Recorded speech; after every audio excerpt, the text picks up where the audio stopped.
इस बीच बीजेपी और टीएमसी दोनों के अपने अपने दावे हैं। अभिषेक बैनर्जी पर हमले को लेकर एक बड़ा खुलासा हुआ है। सूत्रों के मुताबिक अभिषेक बैनर्जी पर हमला करने के मामले में गिरफ्तार आरोपियों का टीएमसी से कनेक्शन सामने आ रहा है। गिरफ्तार 5 लोगों में 3 आरोपी सोनारपुर दक्षिण से टीएमसी की पूर्व विधायक लवली मैत्रा के करीबी बताए जा रहे हैं।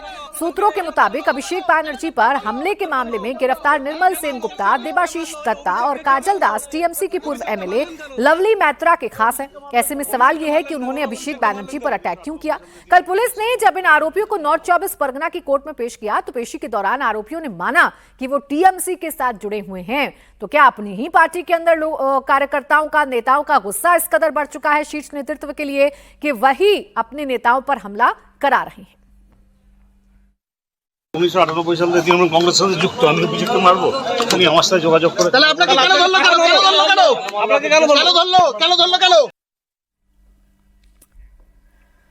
अब ममता बनर्जी और उनकी पार्टी के सामने बहुत सारे चैलेंजेस हैं और मुश्किलें टीएमसी के नेताओं की बढ़ती जा रही हैं। अभिषेक बैनर्जी पर हमले को लेकर खुलासे के बाद से बीजेपी अब पलटवार के मोड में आ गई है। बीजेपी कह रही है कि टीएमसी ने ही अभिषेक पर प्लान करके अटैक करवाया। बंगाल सरकार में मंत्री अग्निमित्रा पॉल का दावा है कि अभिषेक बैनर्जी पर हमला टीएमसी के अंदरूनी गुटबाजी का नतीजा है।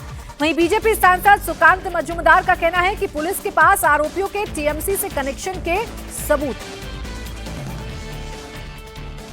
ये जनता का गुस्सा है।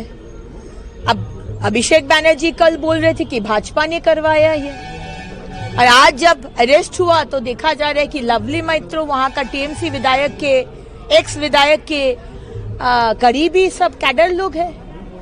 तो ये टीएमसी में गोष्ठी दन दो आज का बात नहीं है, वो बहुत दिन से चल रहा है।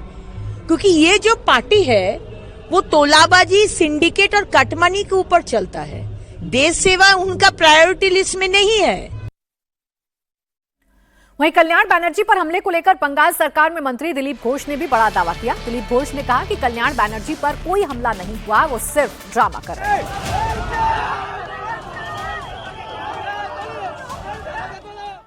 ये सबने देखा है, ना कभी उनको किसी ने मारा, ना धक्का मारा है, केवल ड्रामा। उनका ड्रामा हम पार्लियामेंट में भी देखे हैं, यहाँ भी जगह जगह देखते हैं, तो उनको कोई सीरियसली लेता नहीं। ऐसे एक व्यक्ति, इतने सीनियर एडवोकेट, लीडर, एमपी, उनकी व्यवहार लेके हमेशा कंप्लेन आया। पब्लिक उन पर काफी गुस्से हैं, तो उनको भी थोड़ा संयत रहना चाहिए, बाहर नहीं जाना चाहिए अपने हेल्थ के लिए, अपने सुरक्षा के लिए। इस प्रकार ड्रामा उनको शोभा नहीं देता है।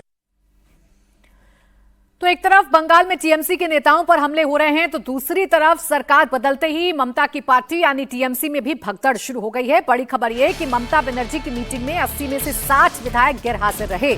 अभिषेक बैनर्जी पर हमले को लेकर कल ममता बनर्जी ने अपने घर पर एक अहम बैठक बुलाई थी, जिसमें विरोध प्रदर्शन को लेकर रणनीति तय की जानी थी। लेकिन मीटिंग में सिर्फ 20 विधायक पहुंचे, 60 विधायक गायब रहे, जिसके बाद ममता को बैठक रद्द करनी पड़ी। सवाल यह है कि क्या ममता बनर्जी के साथ खेला हो रहा है, क्या उनकी पार्टी टूटने के कगार पर पहुंच गई है। हालांकि टीएमसी कह रही है कि विधायक अपने अपने इलाके में बिजी थे, इस वजह से वो नहीं आ सके। आने वाले दिनों में फिर से बैठक बुलाई जाएगी। आज का meeting for the time being हम पोस्टपोन कर रहे हैं, क्योंकि वो लोग अपने खुद का कंस्टिट्यूएंसी में वो लोग बिजी है। ये प्रोटेस्ट रैली और हमारा वर्कर लोगों को ऊपर जो हैरासमेंट पुलिस का हो रहा है, ये टाइम पे उसका साथ रहना बहुत जरूरी है। दूसरा मैटर है ये, और नेक्स्ट डेट जो फिक्स होगा वो लेजिस्लेटिव पार्टी से सबको जो सुविधा होगा उस एक टाइम बनाकर, डेट बनाकर वो इन्फॉर्म किया जाएगा।